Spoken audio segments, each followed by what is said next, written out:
The galaxy had always agreed on one truth. Humans were small. Not physically, though compared to some species they were, but small in the way that mattered. New, fragmented, loud, emotional. A species that argued with itself more than it ever fought others. A species that had barely lifted its head from its home star before believing it deserved a seat among the ancients. And so, when the Varelian Dominion first turned its many eyes toward the blue world called Earth, there was no fear in the imperial court. Only paperwork. The Dominion had ruled for over 6,000 cycles. Its borders stretched across spiral arms, its fleets casting shadows over 100 conquered systems. Entire civilizations paid tribute simply to exist beneath Varelian protection. Not because the Dominion was cruel, but because order, they believed, required hierarchy. And humans, clearly, belonged at the bottom. From the obsidian balcony of the high spire, Overseer Kareth watched stars drift past the capital world of Viral Prime. Massive ringed cities glowed like halos around the planet, humming with ancient power. Warships rested in perfect formation, their hulls etched with the victories of centuries. Kareth's mandibles clicked softly, a gesture of satisfaction. "Bring up the report," he said. A holoform bloomed in the air. A small yellow star. 8 planets. One alive. Species designation, human, the adjutant intoned. Technological level, emerging interstellar. Political status, divided. Military capability, negligible. Kareth leaned forward slightly. Negligible, he repeated. They achieved faster-than-light travel only decades ago. No unified command. No imperial structure. They have not yet learned the price of survival. The council murmured in agreement. Elder strategists, bioengineered war scholars, governors whose lifespans exceeded entire human civilizations, all saw the same thing. A tributary world waiting to happen. Standard procedure, Kareth said calmly. We send the demand. Resource tithe. Labor contribution. Fleet access restrictions. Cultural compliance. And if they refuse? One counselor asked, antennae twitching. Kareth's eyes glimmered. They won't. The message arrived on Earth at precisely 0300 UTC. Every satellite blinked. Every deep space array aligned. Every government channel, civilian and military alike, received the same transmission. A towering figure of chitin and gold filled the screens, eyes cold, voice perfectly translated. People of Earth, the Overseer announced, by the authority of the Varelian Dominion, you are hereby designated a protected tributary species. The words echoed across the planet. You will provide material tribute equal to 6% of your planetary output. You will cede orbital access to Dominion vessels. You will submit annual population and resource data for oversight. A pause. This is not a threat. This is an offer of survival. Then, almost as an afterthought, failure to comply will result in enforcement. The transmission ended. Silence followed. Across Earth, humans stared at screens in homes, bunkers, and command centers. Some laughed nervously. Some swore. Some felt something colder settle into their bones. They had always known this day would come. They just hadn't expected it to be so casual. On Viral Prime, Kareth watched the data streams roll in. No immediate response, the adjutant reported. Planetary networks are in disarray. Political leaders appear divided. Kareth nodded. As expected? He turned away from the stars and addressed the council. Give them one standard cycle. They will posture, argue, perhaps attempt diplomacy. Then they will accept. Humans are said to be unpredictable, one elder said cautiously. Kareth allowed himself a faint, amused click. All young species are unpredictable, he replied, until they learn where power truly resides. But unpredictability was not the same as weakness. And humanity, though the Dominion did not yet understand it, had never been good at accepting inevitability. On Earth, the reaction was anything but unified. Emergency summits convened in frantic succession. Nations accused each other of provoking the situation. Military leaders argued about whether resistance was even possible. Economists calculated the cost of tribute and quietly concluded that compliance might be survivable. The word survivable came up often. But in a modest room beneath layers of reinforced concrete, a small group watched the alien message again in silence. No flags. No grand emblems. Just a simple table and people who had spent their lives planning for the worst-case scenarios no one wanted to think about. Admiral Elena Rowe broke the silence. "They think we're children," she said. General Hassan Malik folded his hands. "To be fair, compared to them, we are." Rowe shook her head slowly. "No. Children beg. Children submit. Children hope someone else will protect them." She looked around the table. "We don't do that." A young analyst hesitated. "With respect, ma'am, their fleet mass alone, I know." Rowe interrupted gently. "I've read the projections. We can't outgun them. We can't outbuild them. And we certainly can't outlast them in a conventional war." She leaned forward. "But that's not the game they're playing." The room stilled. "They're playing empire," she continued. "Hierarchy. Fear. Predictability." A faint smile touched her lips. "We've never been very good at predictable." Back on Viral Prime, the Dominion prepared for compliance ceremonies. Tribute fleets were scheduled. Administrators drafted governance frameworks.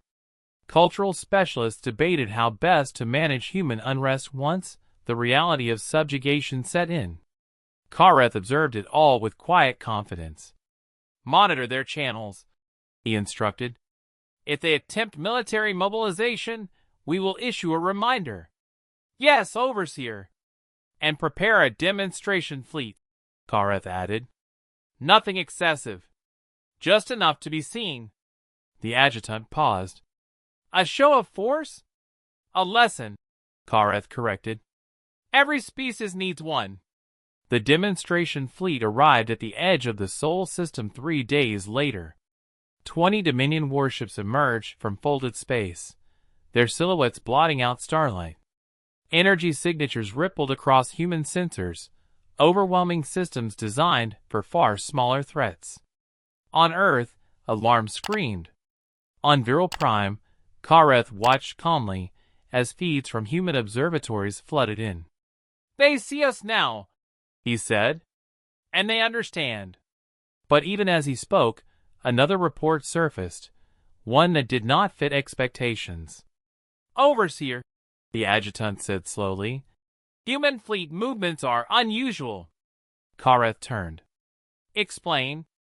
"They are not concentrating forces near Earth. They are dispersing. Widely. Into deep space." The council murmured again, this time with confusion.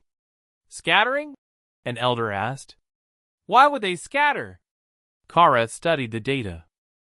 Human ships, small, fast, numerous, were leaving known orbits, vanishing into the dark between stars. "They're running," one counselor said with certainty. "Yes," another agreed. "A common reaction." Kareth nodded, though something about the pattern unsettled him. "Let them go," he said. "They will return when they realize resistance is futile." But as the days passed, the humans did not return. Instead, something else began to happen. Dominion listening posts, ancient, secure, untouched for centuries, started reporting anomalies. Supply convoys failed to check in. Relay stations went silent. Nothing dramatic. Nothing explosive. Just absence. Kareth stared at the growing gaps on the strategic map. "Are these failures connected?" he asked.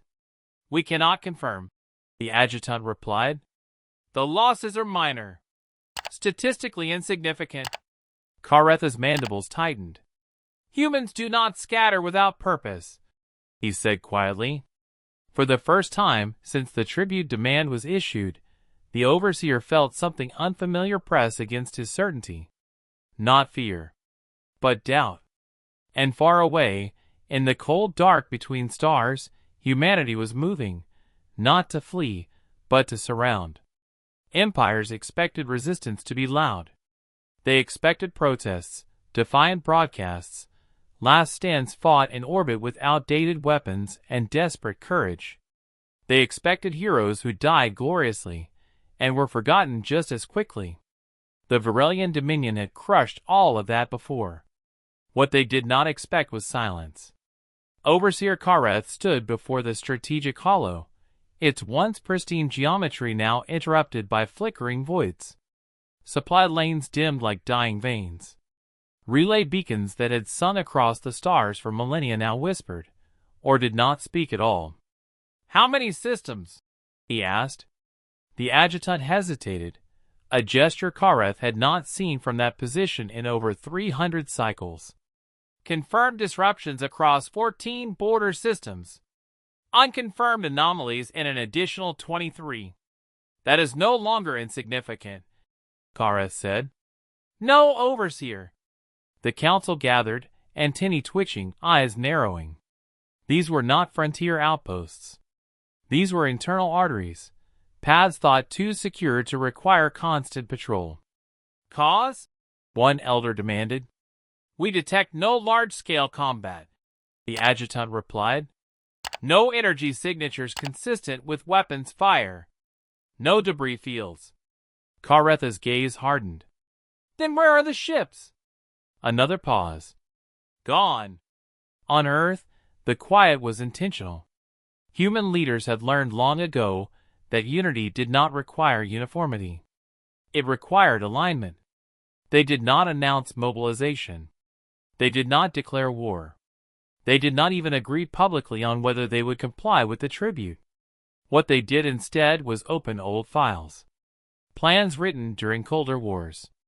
Theories dismissed as impractical. Strategies born not from superiority, but from survival against stronger foes. Humanity had never been the strongest species on its own planet. And so it had learned something the stars had forgotten. How to hunt giants without being seen. Commander Asha Varma floated in the dim light of the Wayfarer, her ship barely more than an engine wrapped in heat-absorbing skin. Around her, the crew moved with practiced silence. "No emissions," she murmured. "Passive sensors only." "I," came the reply. The Wayfarer drifted near a Dominion relay station, an ancient structure the size of a city, its surface etched with symbols no living Varelian could still read. It had never been attacked, never needed defenses beyond its age and reputation. Asha studied it with calm focus. "Hard to believe," one crew member whispered, "that something this important was just left out here." Asha smiled faintly. "That's what happens when no one's challenged you in 1,000 years." The Wayfarer did not fire a shot. Instead, it released a cloud of machines no larger than dust motes. They drifted, invisible, until they kissed the relay's surface and began to work. Minutes later, the station continued to function perfectly. Except that every message passing through it now passed through humanity first. On Viral Prime, Kareth received the next report with growing irritation. "Overseer," the adjutant said, "we are experiencing delays." "Delays?" "Yes. Communications are slower. Orders arrive out of sequence. Fleet movements are misaligned." "Explain." "We cannot," the adjutant admitted. "Our systems show no breach." Kareth clenched his claws. "Then find it." The Dominion dispatched investigation fleets. They arrived at silent stations, intact and humming. Diagnostics showed nothing wrong. Engineers found no damage. No sabotage. And yet, every fleet sent to secure a disrupted system arrived moments too late. Every interception missed its target by seconds. Every response felt anticipated.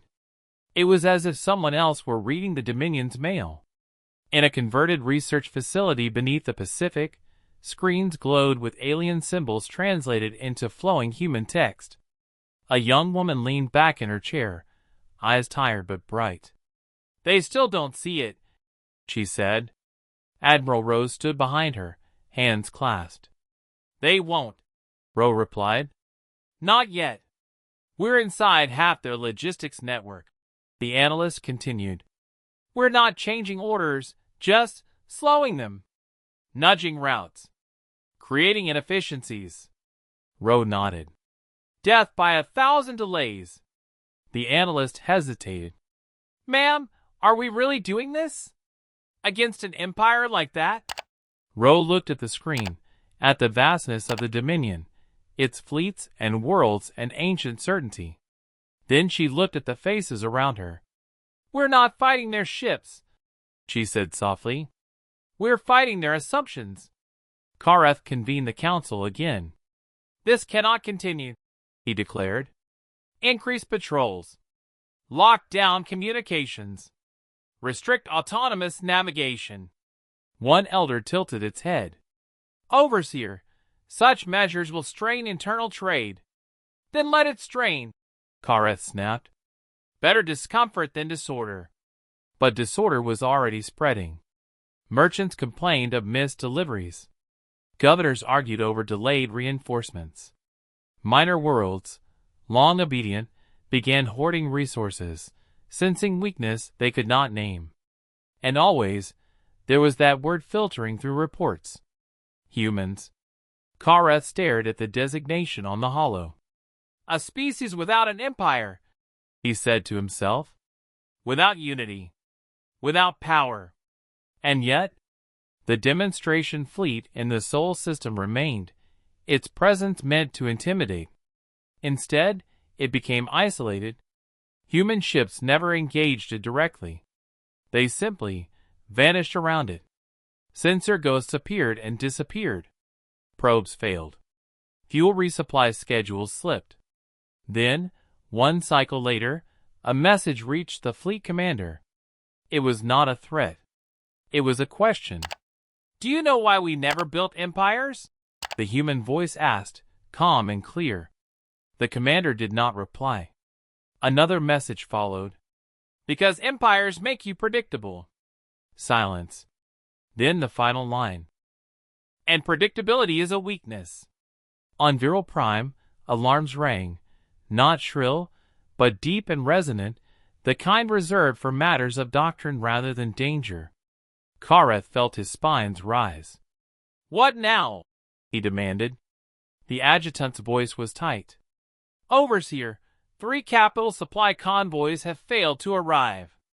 "That is impossible." "They were rerouted," the adjutant said slowly, "by orders that appear to originate from this very chamber." The council erupted.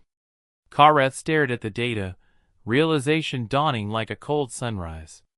"They're not attacking us," he whispered. "They're rearranging us." For the first time in 6,000 years, the Varelian Dominion was not under siege. It was being outplayed. And somewhere in the vast dark between stars, humanity tightened the quiet net, patient, unseen, and learning just how far an empire could stretch before it broke. Empires, when wounded, do not ask questions. They lash out. Overseer Kareth stood alone in the war chamber, the great hollow map towering above him like a wounded god. For cycles, he had tried restraint, analysis, containment. Now restraint was gone. "This is no longer a matter of tribute," he said, voice echoing through the chamber. "This is defiance." The council listened in grim silence. "A species that interferes with Dominion infrastructure must be corrected," Kareth continued. "Decisively." He turned toward the fleet marshal. "Authorize Directive Iron Wake." A ripple of unease spread through the chamber. "That directive has not been used since the Zalith rebellions," one elder warned.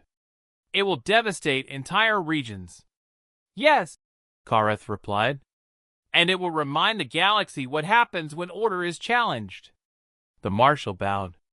It will be done. Across Dominion space, fleets stirred. Not patrol groups. Not demonstrations. War armadas. They moved with ancient precision, converging on suspected human activity zones. Relay stations were seized. Neutral systems were occupied. For their own protection. Trade routes were militarized. And at the heart of it all, the order was simple. Find the humans. Destroy whatever they are hiding. Commander Asha Varma felt the shift immediately. They're flooding the grid, her sensor officer reported. Massive sweeps. Tight formations. No concern for efficiency. Asha exhaled slowly. They're angry, she said. The Wayfarer drifted through a dead system, its star long collapsed into a cold ember. Around them, dozens of similar human vessels lay hidden in the dark, ships from different nations, different doctrines, different histories. One fleet, not unified by flag, unified by purpose. Asha opened a channel. All units, she said calmly. Phase 3 has begun. A murmur of acknowledgments followed. Remember, she continued, we do not win by surviving. We win by holding. A pause. And if we are found? Asha's jaw tightened. Then we hold a little longer. On Earth, Admiral Rowe watched the Dominion's movements unfold. They're overcommitting, General Malik said. Huge energy expenditure. Long supply tails. Yes, Rowe agreed. Because they still think this ends with a battle. She leaned closer to the display. It doesn't. The first human ship was destroyed 3 days later. A small vessel, caught between 2 Dominion cruisers during a sweep. No escape vector. No reinforcements nearby. The Dominion commander expected pleading. Instead, the human ship transmitted a final burst of data, tight, compressed, and useless to anyone who didn't know what to look for. Then it detonated its reactor. The explosion tore through the cruiser sensor arrays, blinding them long enough for 3 other human vessels to slip past unnoticed. Kareth received the report in silence. A suicide attack? One counselor scoffed. Desperation. Kareth did not respond. He replayed the data burst again. And again. Why transmit? He murmured. If you intend to die? The answer became clear as more encounters followed. Human ships did not flee when cornered. They stalled. They maneuvered just close enough to force Dominion fleets to tighten formations. To reroute. To pause and reassess. Every engagement, no matter how small, cost the Dominion time. And time, Kareth was beginning to understand, was the currency the humans valued most. In a hidden operations hub carved into an asteroid, a young officer stared at casualty lists scrolling past. So many losses, he whispered. We can't keep this up. Admiral Rose stood beside him. Yes, we can, she said quietly. He looked up, eyes wide. How can you say that? Rowe did not look away from the screen. Because they're still counting ships, she replied. We're counting outcomes. The Dominion's counteroffensive reached its peak when Kareth ordered a strike on a suspected human command nexus, a dense cluster of anomalies near a pulsar. Commit the third armada, he commanded. Crush whatever is there. The armada emerged in force. And found nothing. No base. No fleet. Just empty space. Then the pulsar flared. Not naturally. Artificially. A cascade of redirected energy washed through the system, frying sensors, overloading shields.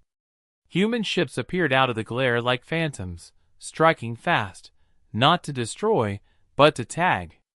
When the armada withdrew, battered and confused, every surviving vessel carried something new embedded deep in its systems. Something small. Something human. Back on Viral Prime, Kareth stared at the diagnostic readouts in disbelief. They marked us, he said. The adjutant nodded slowly. Yes, Overseer. Tracking signatures. Entangled beacons. Karetha's claws trembled. They didn't want to hide, he realized.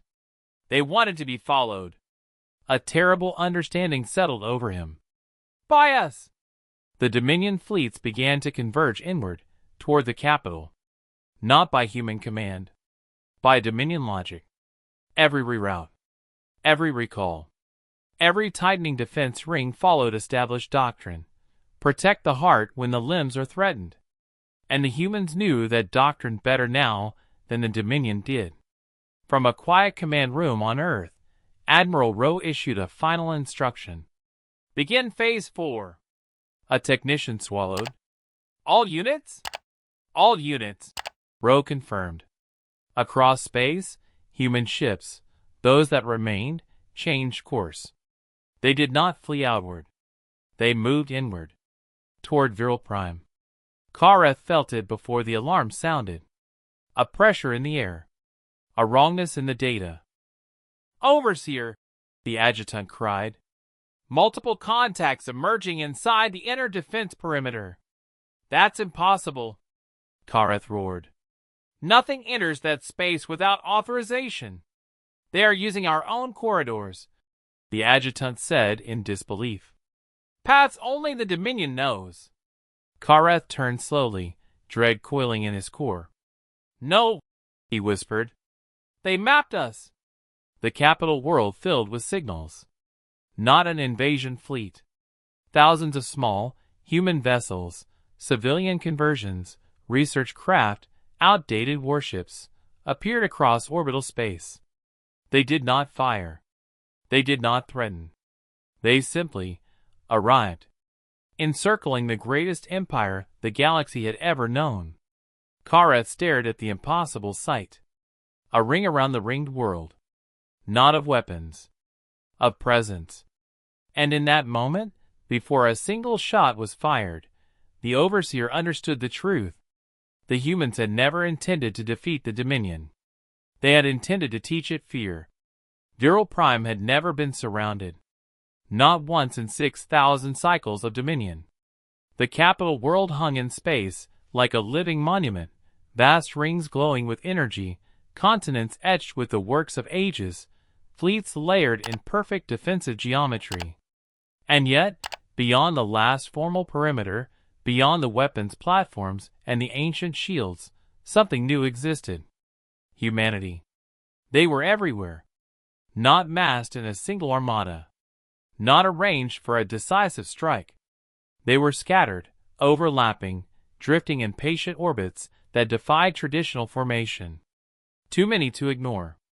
Too few to justify annihilation. Kareth stood in the high spire and watched them through the wide glass of the observation chamber. They could have attacked, one counselor whispered. Why haven't they? Kareth did not answer immediately. Because he knew. Across the human fleet, no cheers rang out. No victory anthems played. Commander Asha Varma floated in her chair, hands resting lightly on the controls.